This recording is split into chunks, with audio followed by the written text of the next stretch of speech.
آزادی بیان言论自由 free speech. Our starting point of looking at India is very much the same. India rather, yes, it's shining, but it's also, as mentioned, it's complex, it's intricate, it's uplifting, it's befuddling, it's depressing.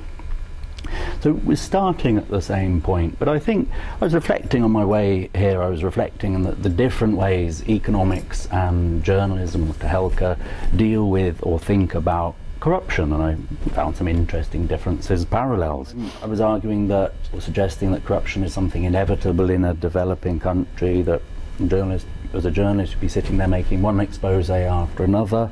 I mean, are you despairing, or can you ultimately do? No, I think fundamentally you're right, Matthew, in what you say. I mean, I say pretty much the same thing in India.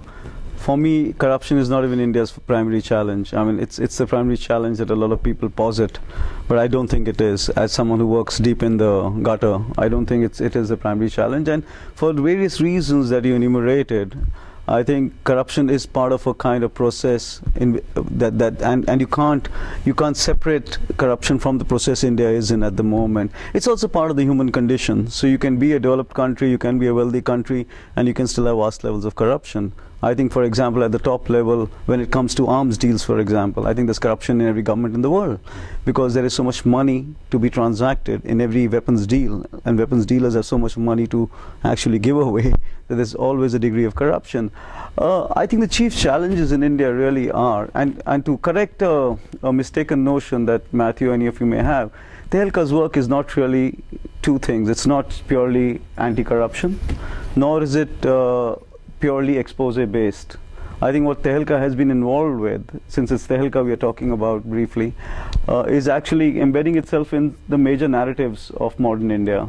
And corruption is just one of those major narratives. The other big narratives are actually, in my opinion, the biggest is inequality.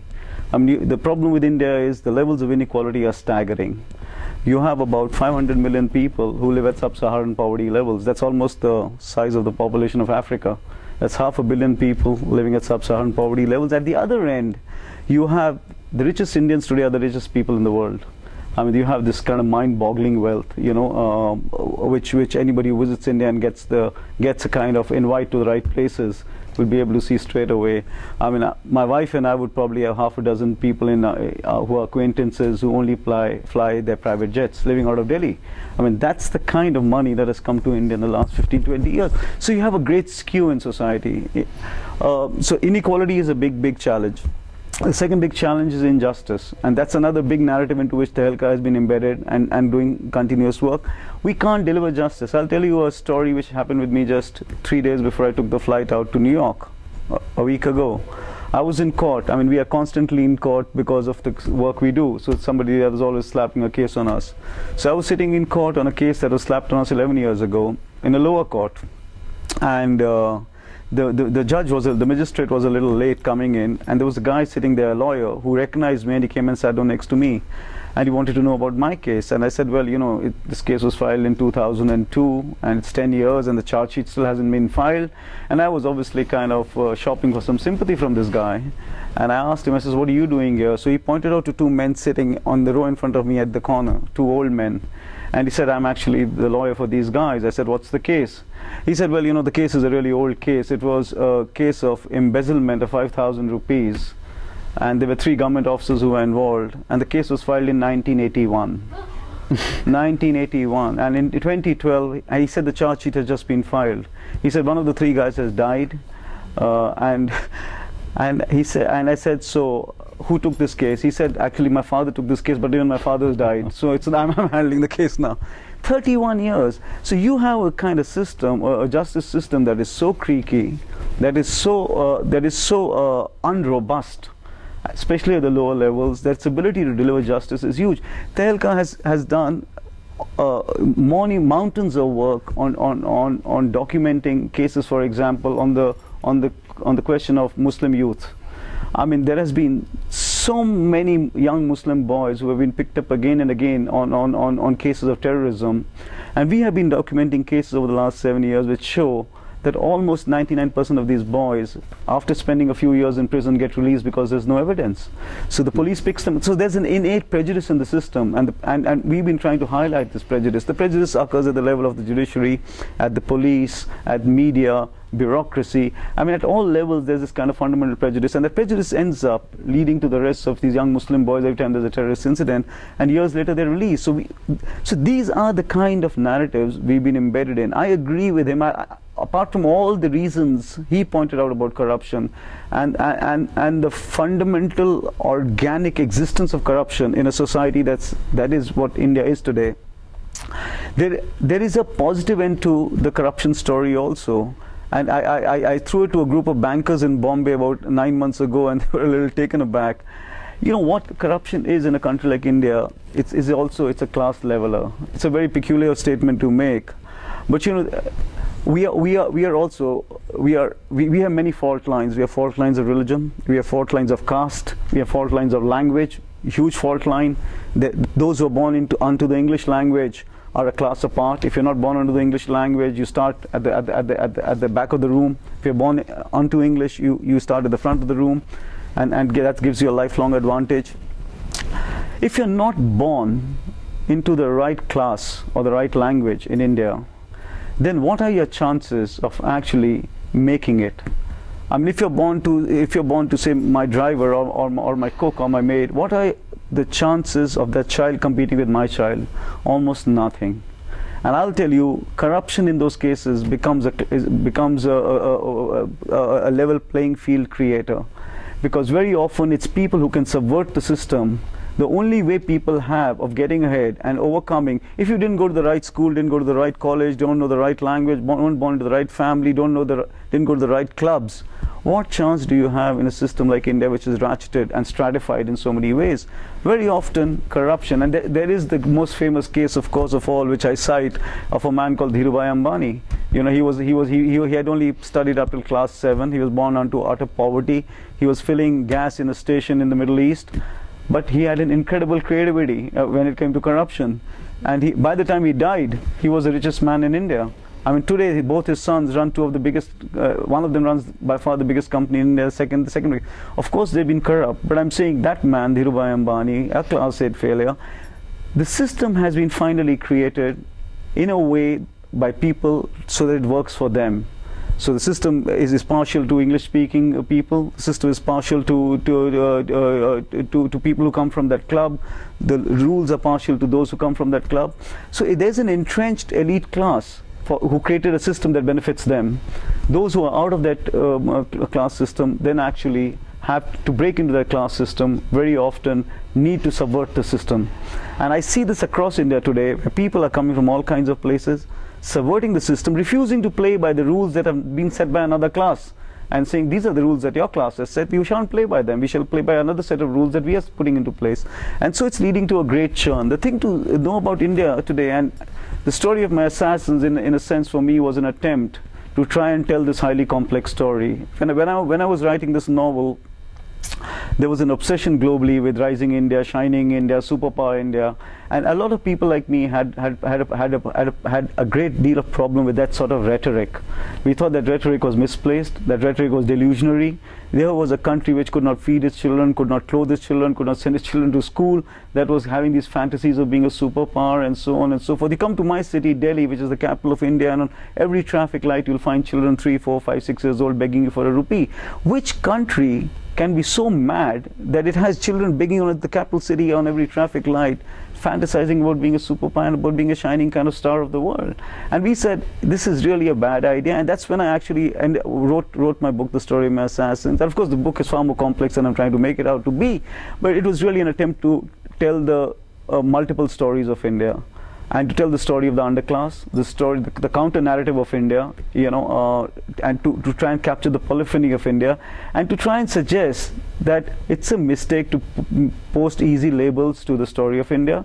There was an earlier global narrative on India which was about, you know, snake charmers and magicians and spirituality and poverty, and then this was the narrative in the 60s and 70s.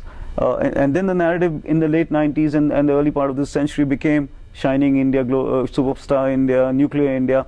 And both those narratives are fundamentally false. The earlier narrative was absolutely false, because when that narrative was being spun out in the rest of the world in the 60s and 70s, what was going on in India was, I believe, the greatest experiment in the history of civilization on creating a free society which in such a complex space.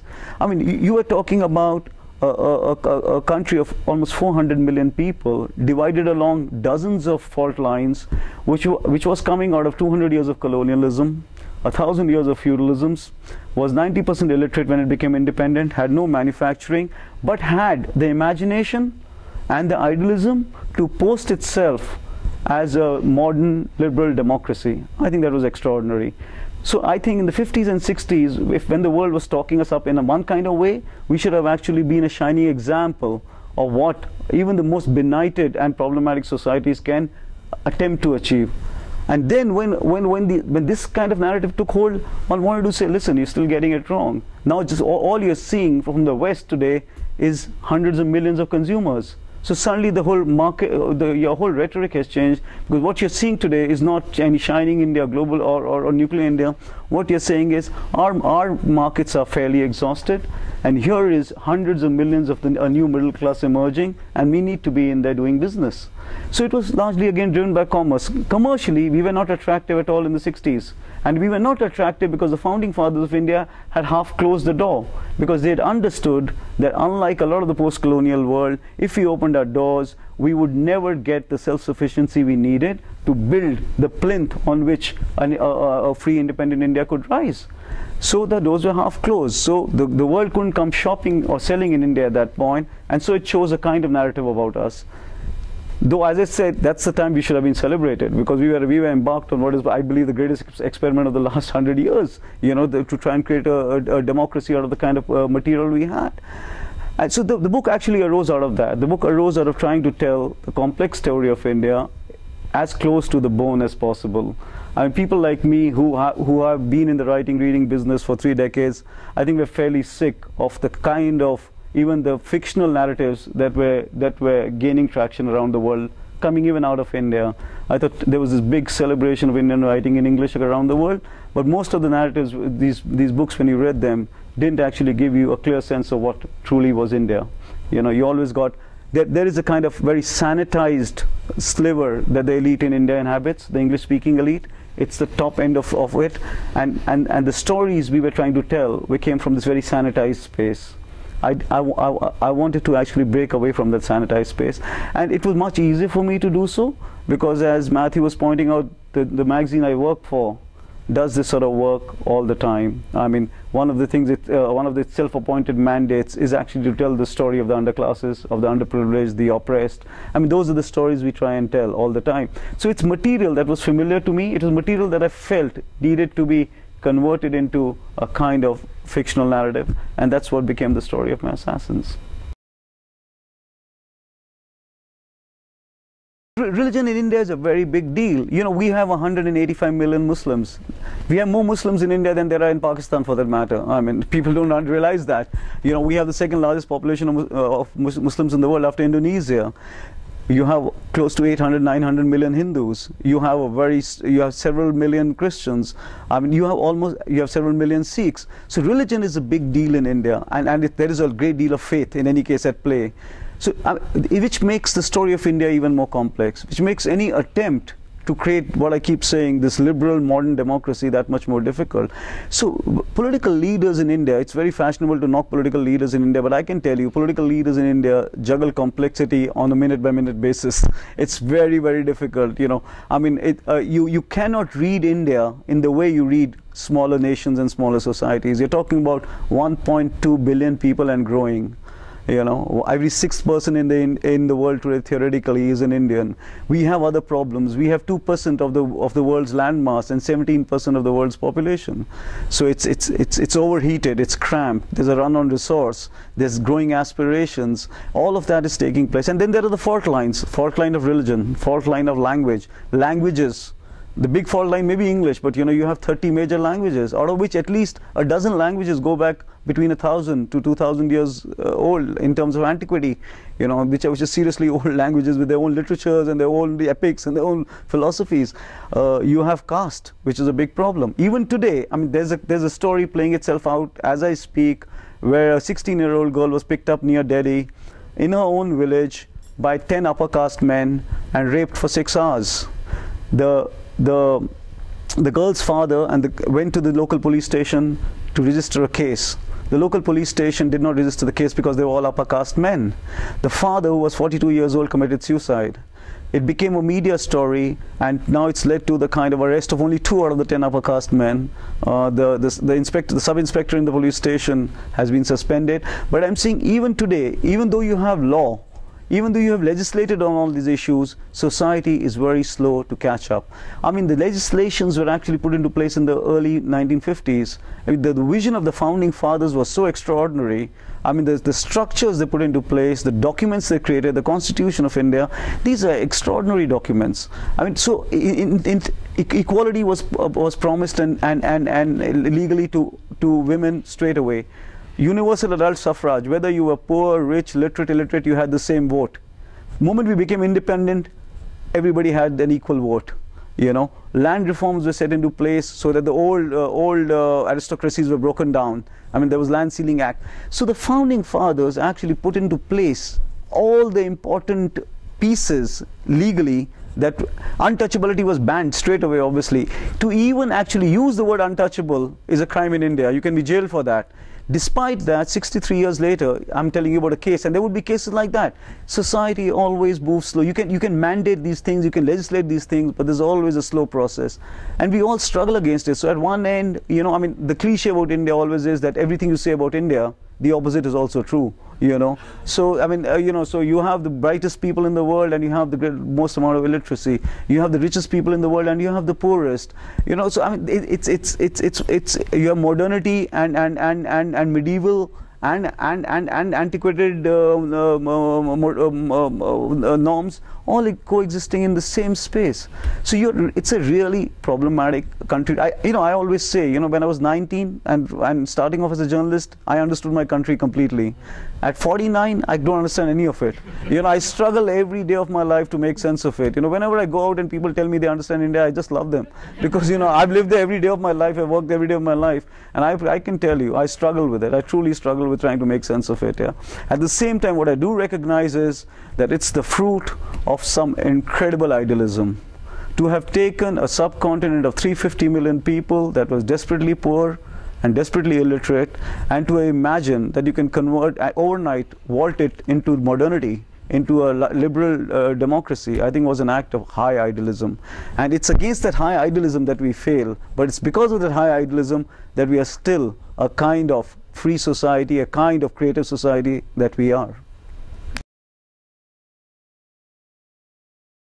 Very little. The material of all writers comes from their own lives. I mean, you can only write about things you've seen, heard, tasted, felt, experienced, at the end of the day. But these are mere ingredients. I mean, the story is always original and new. There are a few seed incidents which are absolutely true to life. One of them is the opening sequence which John read, which was, I had that experience in 2001, in May 2001, on a Sunday morning. I was sitting in the office. I'd gone in to send some emails, and the phone rang, and I picked the phone, and it was a friend of mine from Bombay, and he said, "Fuck, you're alive." I said, "What happened?" So he said, "Turn on the television please turn on your television." So I turned on the television set, and there was a breaking news ticker running saying, "Attempt on Tarun Tejpal's life foiled." So, and within the next hour, I got dozens of phone calls from all across the country, because the police had not said whether there had been actually a hit on me or not. They had just issued a press release saying that the Delhi police foils bid on Tarun Tejpal's life. So people didn't know whether the hit had actually taken place or not taken place. The truth was, on the morning of that Sunday, the Delhi police had picked up 5 killers who had taken a contract for a hit on me. And now, I know, the story goes something like this, what I discovered over the subsequent weeks. This is the story that the Delhi police gave me. They said that the ISI of Pakistan had given a contract on my life in Nepal, in Kathmandu, to 5 Indian hitmen. And the reason for doing that was that if something happened to me, the government of the day would fall. That is the Indian government of the day, because at that point in time, we were locked in a pitched battle with the government because we had done an expose on defense procurements that had led to the resignation of the Defense Minister of India and the resignation of the president of the ruling party. So this was the convoluted logic we were given. So that particular incident is that one seed incident is true to life. There's an incident inside the book, which I'm sure John remembers, in the courtroom, where he first sees the 5 assassins, where the narrator first sees the 5 assassins. That scene is fairly true to life, though I have to say it was the most difficult scene to write, because an Indian lower courtroom is a bit of a mix between Kafka and Chaplin, you know. So it's a very difficult mood to evoke. So I had to I was really challenged in writing that particular set sequence. No, the critical reaction was very, very good. I mean, it's been amazingly good. It's not an easy book. You must understand, this is not an easy book for the Indian middle class to swallow, because it's very, very critical of them. It's very, very critical of my class, you know, the elite of India. And again, I mean, just to make a quick digression, the Indian experiment, the idea of India, what we call the idea of India, you know, the idea of India is fundamentally based on the idea of the social contract. All the great founding fathers all came from great privilege. You know, Nehru studied at Harrow and Cambridge. Gandhi came to Lincoln's Inn in London. Even Ambedkar, who was a Dalit, he went on a scholarship to Columbia University in New York. So almost all the founding fathers had backgrounds of great elitism and privilege, and to the last man they gave it all up for the greater good, for this kind of commitment to the larger idea of India, and actually to the dispossessed.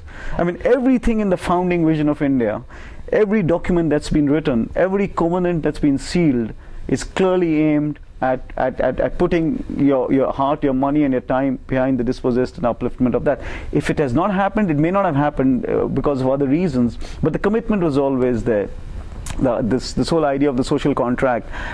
I think if anything has been going wrong in India in the last 3 decades, it's that the elite in India has been losing that sense of that covenant, that original covenant, that if you have privilege in India, you have to give back.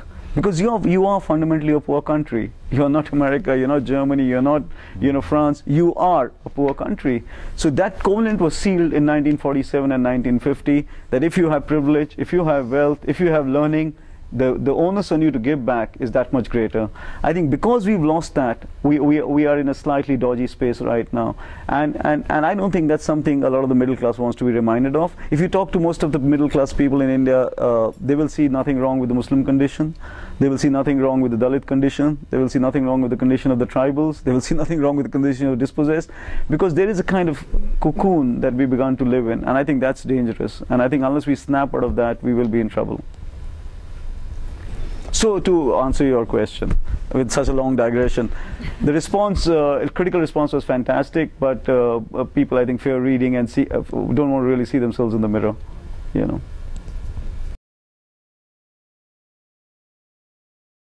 Well, you know, I mean, it was done by 2 reporters of Tehelka, and you know what they really did was, this was the expose which led to the closure of Tehelka for 3 years. This was in 2001, March 13, 2001. Over 6 months, 2 reporters actually, it's almost shambolic. They took a dummy product, and the dummy product was a thermal handheld camera. They found out that the Defense Ministry had an indent for a thermal handheld camera. In other words, they intended to buy in bulk thermal handheld cameras for the Indian Army. So they downloaded information from the net, and they in the design department of Tehelka, they created a brochure to sell a thermal handheld camera, and the name of the company they chose was West End International, based in London. So they went, and that's why the story was called Operation West End. And they went to the bottom of the food chain, to at the level of the clerk at the Defense Ministry's office, and all they promised was a little bit of money if the case would be pushed up. And they started at the level of the clerk, and they ended up in the office of the president of the ruling party and the house of the Defense Minister of India by promising nothing. There was no product, there was nothing. There was just this promise that, you know, if we'll give you some money, why don't you push our product through? And that too, at some point we had to close the investigation because it began to loop back on itself. Because what would normally happen is the reporters would go to, say, you, and they would say, listen, you've got to help us, this is our product, we want to sell it to, and he would say, all right, you need to give me a lakh of rupees. So the reporter would say, well, keep 5,000, now I'll be back with the rest. So they had a whole train of people whom they had promised a lot of money, which they were not going to be giving. And they, you know, every time they were asked for a lot of money, they would give a little bit and come away and say, we'll be back with the rest. And there came a time when people began to actually call up all the time and saying, where's the rest of our money, you know? And of course, there was neither no product and nor was there any money. And so finally, we broke the story on March 13, 2001, and it was a earthquake in Indian politics. You know, the government almost collapsed. And I mean, finally, I think we paid the heaviest price because we were shut down, and we had dozens of false cases put against us, many of which are still going on. One of which I was sitting for in court when I heard the other story. So that was really it. Actually, it was not so much George who was indicted directly. It was the president of the ruling party, Bangaru Lakshman. And I have to say, it doesn't make me really happy, but the fact is the man is in jail today. He was just sent to jail 6 months ago for 2 years on a case of corruption based on our investigation. But you know, far more important than that investigation has been the investigation we did on Gujarat, which Matthew referred to. In 2007, that particular investigation where one of our reporters went underground for 6 months and came out with scores of tape recordings of the guys who had been responsible for the massacres of Muslims in 2002. I mean, that particular investigation, in my opinion, has been the most important work the Helka has done.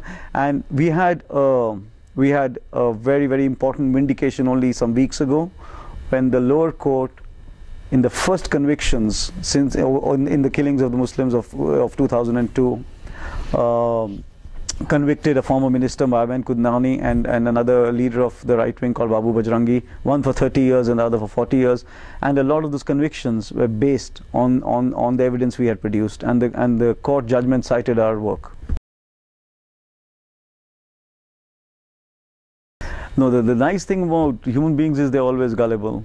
Yeah, you know, I mean, nothing changes, you know, I mean, it's part of the human, just like corruption is part of the human condition, gullibility is part of the human condition, you know. And you always, I mean, the thing we try and do very hard is that those reporters who are actually involved with frontline stings, we try and generally keep them out of the public eye because it becomes dangerous for them. So, you know, we try, so the stories that they do are often defended on television by editors. You know, not me, but there are several other editors who do it. So we try and keep, as far as possible, the actual boys out of the direct line of you know, visibility, so that no more contracts are given out. That we have, you know, more than perfected the technique, we have honed and fine-tuned the framework of doing stings and why we do them. You know, I mean, we were the pioneers in doing that in India. The first one was not actually the defense sting, but it was the cricket match fixing sting, and that it became a big global story. You know, match fixing in cricket. That was our story, and it led to a cleanup. It led to a kind of cleanup in cricket. The policing of cricket only began after that big story that we did. What we have done over time is we are very, very clear about what stories demand a sting and what don't, and it's normally a last resort. We only pick up and there also the story is discussed threadbare between the editors and the reporters before we green flag it. And the one red line we never cross, and have never crossed in 12 years of running Tehelka, is we are not interested in the private lives of anybody. We have absolutely zero interest in anyone's private lives. Our fundamental playing field is the abuse of public power, the abuse of public money, and human rights violations. I mean, those are the three things that we focus all our stings on. So even when inadvertently we discover anything about someone's private life, we just junk it. I mean, we really stay clear of that stuff. Well, to answer your first question first, you know, I mean, the fact that the middle class has only emerged in the last 30 years is fairly accurate, or the size of that middle class. I think the mistake is in the second part of what you said, that I don't think the middle class in India should spend its lives obsessing about how people live in America or people live in England. At the end of the day, we have to square with ourselves. I mean, I said this even at Cambridge last evening in a conversation. I said the most important thing that we need to do, and I say this in India too, by the way, and I would say to anybody, you know, Prime Minister down, that what we really need to do is stop looking over our shoulders at how anybody else does it or how they want us to do it. Only we know what our problems are. Only we know what we are up against. We have to square. I don't care whether, you know, Standard and Poor or Moody's is downgrading us to junk or not upgrading us to gold standard. It doesn't matter. I mean, only we know what our problems are. And I think we have to, so the Indian middle class itself has to remain sensitized to the fact that it exists in a sea of deprivation and a sea of abjectness. I mean, you cannot develop these kind of fantasies that you are something else. You are who you are. You know, you are born unto a certain condition. It's the burden of who you are. What is the problem? It's like I say about even writing. I can't imagine a serious writer in India writing in any language, writing without understanding the burden of his history and his past. You know, I mean, Carlos Fuentes said this very famously in regard to Latin American writers. Carlos Fuentes said that, you know, no Latin American writer can ever write without carrying the carcass of his people around. I believe that to be true of Indians. When I see Indian writers who seem to be disconnected from the incredibly complex history that their legatees do, I always wonder where they come from. You know, and I don't believe that an African writer can write without carrying the burden of his history. It's given unto us. It is what it is. So that middle class has to be sensitized. Will it be a process? Of course it will be a process. Nobody's going to wave a magic wand and change things overnight. But I'm saying the founding fathers actually did the greatest thing they could have done, which is they set in place processes. They didn't seek an overnight revolution. There is no such thing as an overnight revolution. Every overnight revolution of the last 100 years has ended in bloodshed and quartering. The great triumph of the founding fathers of India, of Gandhi and Nehru and Ambedkar, was they looked at processes. They put in place processes. We have to aid those processes. I mean, those are the processes that have made it possible for a woman like Mayawati to become Chief Minister of Uttar Pradesh 4 times running.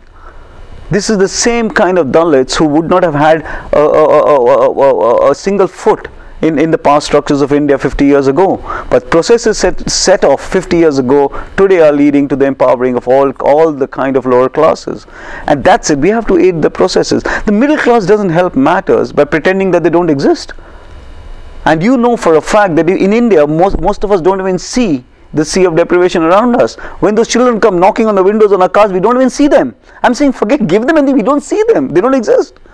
I mean, and that's a dangerous thing, you know. I mean, that's what I'm saying. I'm not saying there's a kind of easy way out. It may take 20, 30, 40 years. Our problem, we may never fix it. But we surely have to have a game plan, and that game plan really, the first part of that game plan is you got to recognize who you are and where you are. If you don't do that, then you're already in trouble. You know, it's like, say, social legislation. Every time there's any social legislation in India, every time they give a handout to the poor, there's a hue and cry of the corporate classes and the national English language media about the national deficit and subsidies. You know, in America, they give away billions to rich bankers who crash banks. Here you're talking about giving to the poorest of the poor. Why should you be embarrassed about it? Why should you be? I mean, given what you know about the deprivations in India, I'll give you one statistic, which is my favorite statistic that I always quote to bring home the fact. Children under 5 who suffer severe malnutrition, the figure for China is 6%. What do you think this figure for India is? Does anyone know what the figure for India is? 47%. 47% of India's children under 5 suffer from severe malnutrition, with all the attendant stuff that comes with it: emotional stunting, physical stunting, intellectual stunting. This is the country you're part of. How can you have these kind of mad fantasies that you have?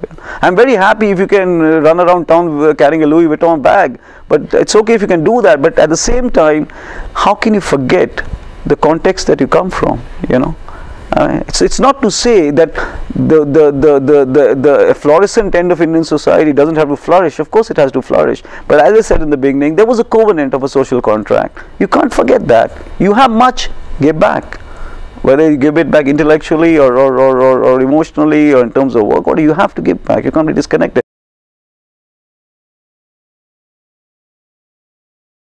that's not entirely true. For one, I'm not too sure whether the rates of corruption have risen after 91. The thing about pre-91 was we never knew. I mean, there was a kind of crony capitalism going on even then. I mean, the Birlas, the Tatas, the Dalmias, the Modis, all of them were cornering. I'll tell you, one of the biggest industrial groups in India today, one of the chief executives once told me that in the 1960s, they had more men managing bureaucrats in Delhi than they had working in the industries. Because all you needed was somebody to give you the right license, and then you had the right to print money. So there was actually no competition. You know, so I'm not too sure whether corruption was less. The interesting thing about the post-liberalization era is I'm not against it entirely. I'll tell you that, because there is a kind of entrepreneurial and creative energy in human beings that needs to be unleashed. You know, you don't create wealth, productivity. I mean, you can't be a society that disdains wealth. I mean, there is a difference, because if you disdain wealth, you will always remain poor. I mean, what you have to have is an understanding of the responsibilities of wealth. I mean, that's what I would say, you know. So I have no problems about people who actually become wealthy, or people like, you know, you and me, who manage to get a good education and because all of that should then be deployed to some extent towards the greater good. That's what my argument really is. And what is happening now in India is actually very interesting. It's the mythical churn. You know, I mean, there is a story in Indian mythology of the great churn. At one time, the asuras and the gods, they come into a great sort of disagreement, and then they churn the great ocean, they churn the cosmic ocean, and out of the churning of the cosmic ocean, which is chaotic, a great deal of sort of new gifts and virtues arise, which benefit mankind, and also great poisons are leached, and many of these poisons are then drunk by the great Lord Shiva, because he's summoned to drink these poisons. What I often feel is happening in India today, of which, by the way, his father is a great central character. The guy who asked the question, you know, his father is very centrally involved in a lot of these civil rights battles. I mean, what we are seeing today is, you know, is this great churn. And I actually think that this is going to lead to processes of transparency that have never existed. There's always been crony capitalism in India. It's just that media and openness today is actually forcing these things to come out into the light, and because they're coming into the light, there's a whole lot of kind of anguish and noise about it. But you know, that will settle eventually. The big battle in India going on right now is about natural resources, whether they are airwaves or they are minerals. There is a huge battle going on in India where scam after scam is being brought forward, where the state, the government, has been giving away resources, whether of the airwaves or of minerals, licenses for these to what we call cronies of the government. But I'm saying through this process has been going on, by the way, for the last 60 years since we were born. You know, licenses being given out through cronies. Now the state is going to be forced to enact legislations to make these more transparent. And I think that's great. So I'm saying actually there's this whole process, as Matthew said, since he's an economist and he steps back and looks at it, by way of a historical process, I think we are on the right track. All this kind of roil is on the right track. Right now, when we're in the middle of it, it looks beyond chaotic. You know, when you live in Delhi, you think all hell is breaking loose and we are going to all go down the tube. But actually, if you step back a little and you see the historical perspective, I think we are in a better off place. And even where wealth creation is concerned, you have to remember today that there are tens of millions of well-off Indians as compared to just a few millions. So actually, as she mentioned, the middle class is actually come into being and expanded and grown. Today we say 200 million middle class. 15-20 years ago we would have said 20 million or 30 million. So it's actually growing. What we have to try and ensure is that this is a middle class that's sensitized to the 600 million who are still kind of living at sub-Saharan levels. Corruption is a very, very complex issue in a country like India. I don't think it will be eradicated tomorrow or next year or in the coming decade. At the same time, at the same time, unlike Matthew, I'm committed to fighting it. because they think you have to fight the good fight, and you have to continue to be a deterrent, because otherwise it would wash over you in ways you can't imagine. So at various levels, there are incredible public warriors in India who fight for all kinds of issues, including against corruption. But for me, I keep thinking that corruption is a symptom of inequality and injustice. I feel the real McCoys are inequality and injustice. So that's where you got to really work hard. And unfortunately, there is a kind of jurisprudence, you're right, and there is a legal system, but it's very creaky. It's incredibly creaky. And justice delayed by 25 or 30 years is justice never given. I mean, there is an incredible case of Ellen Mishra, a former minister who was killed in a bombing in 1974. 1974. His charge sheet has been filed this year. 41 years later, they've just filed a charge sheet on the killing of a minister, on a bombing. So it just doesn't, so there are huge overhauls needed. But at the same time, it's never easy to write of India or to talk up India in the same voice, because there are so many different organic processes that are going on, that while some people may be suffering or not getting what is due to them, there are others that may be rising and having things, because there are thousands of claimants to India today, about in Naipaul's famous phrase, 1 million mutinies now. So there are 1 million mutinies going on. You have ethnic conflict in the northeast, you have religious conflict in Kashmir, you have class conflict in the heart of India with the Maoists. So there are all kinds of different conflicts going on, where people are rising up against the takeover of their land, takeover of their waters, so and again, the way I see it as a triumph of the founding fathers, that they set in process a kind of institutional framework that today has brought the sense of entitlement to the poorest of the poor. And because there is a sense of entitlement in India was only enjoyed by the elite, and nobody else had any sense of entitlement. Today, that sense of entitlement has gone down to the weakest of the weak and the poorest of the poor. And out of that sense of entitlement, out of that knowledge that a part of this country also belongs to us, people are rising up all over the place. So we are going through a kind of crazy midlife crisis, and I just hope that we will emerge at the end of this midlife crisis a far kind of more finished and egalitarian society. And that process is on as I speak. It will be a stormy process. It is already a stormy process, and I think it will last another 10 years at least, as midlife crises do. Yeah, I see them as reasonably distinct vocations, linked but distinct. Yeah, the only thing I feel that unites the two vocations is the idea of subversion.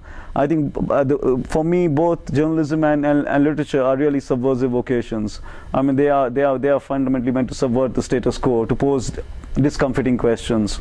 I have no sense of either vocation, journalism or literature, as amusement or entertainment. I mean, I think fundamentally their primary task is to provide discomfiture, is to force kind of thinking, is to force kind of self-reflection, especially even more so now than in the past. I mean, in the 19th century, you could say literature's part of literature's job was entertainment and amusement. But in this day and age, when we are inundated with amusement, we are surrounded, we are bombarded by amusement and entertainment. We live in an age of amusement. There's cinema, there's television, there's this kind of graphics, there's all kinds of stuff that's amusing us. I think the business of literature becomes fairly well defined. It is really to ask the uncomfortable questions. Yeah. In the writing itself, as a journalist, I'm fairly clear always on where I stand. Journalism is I find a far more black and white business. There are issues. We evaluate the issue of the day. We see what we feel is right or wrong, and then we align ourselves to the right and put our shoulders behind it and push. So it's more of being a warrior, being a journalist. So you pick the issues and you back them and you run with them. With the literary writing, I always feel that one is an explorer. You're kind of always trying to. You're trying to examine the human condition, in whatever kind of tone or form you choose. I mean, John Updike used to have a great phrase called "hugging the shore." His in fact volume of essays was called "Hugging the Shore," and I feel that's what I would say journalism is. Journalism is hugging the shore. It's the terrain is defined. You know what you have to till. You are in known land. The tilling may be hard work, but you are in known territory. I think writing the literary novel is like sailing the high seas. Yeah, you kind of head out into the seas, and you need great skill to survive. You need great navigation, great skill, great radar, and a great deal of luck. And if you have all of that, you might discover new lands, you know. So for me, that's the kind of, you know, difference that the two vocations have. And for me personally, they fulfill different needs of mine.